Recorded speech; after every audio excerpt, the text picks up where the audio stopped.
Hey guys, welcome back to the channel. I hope you had a great week.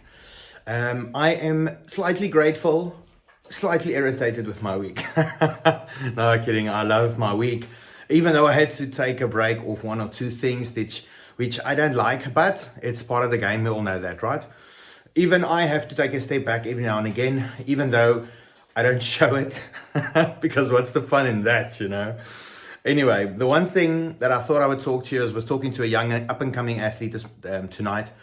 And the one thing that I want to bring through to you, and I think it really only hits hard once an athlete's been overseas. Once they've competed against international level athletes, something changes in them.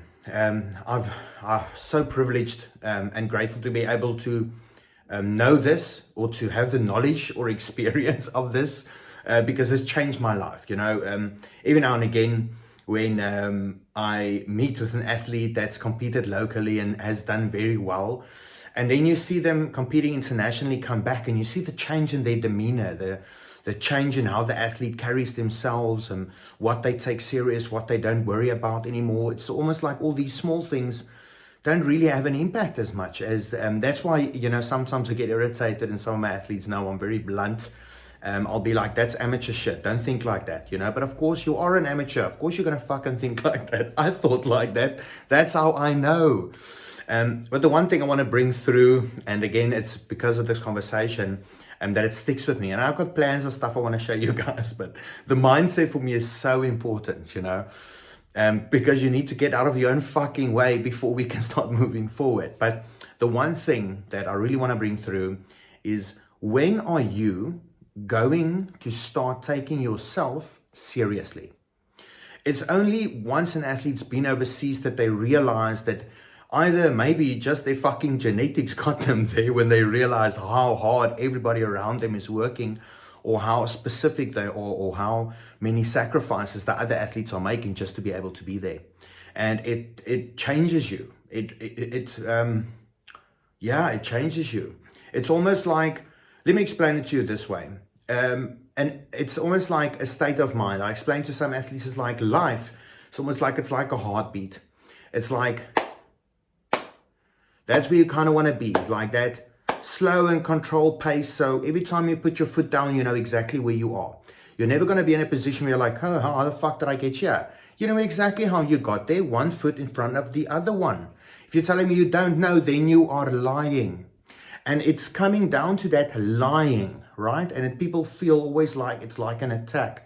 I couldn't give a fuck. Could not give a fuck. It's your life, not mine. I'm giving advice for you to help you.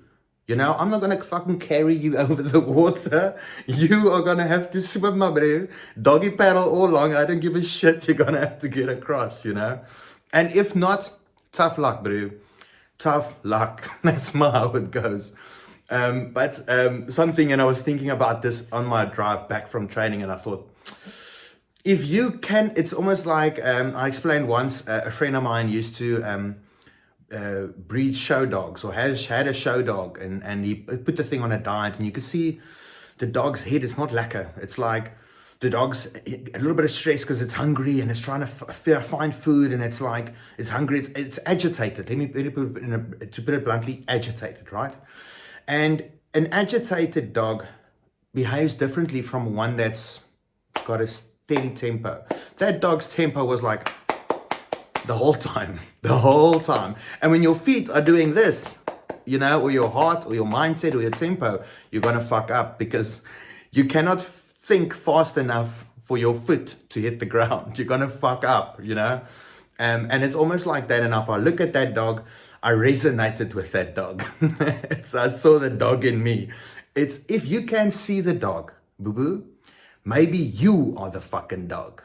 Maybe you are the agitated one, running around, chasing its fucking tail, not realizing it's your own fucking tail you're chasing. So that is my message tonight. If you can see the dog, you're the dog.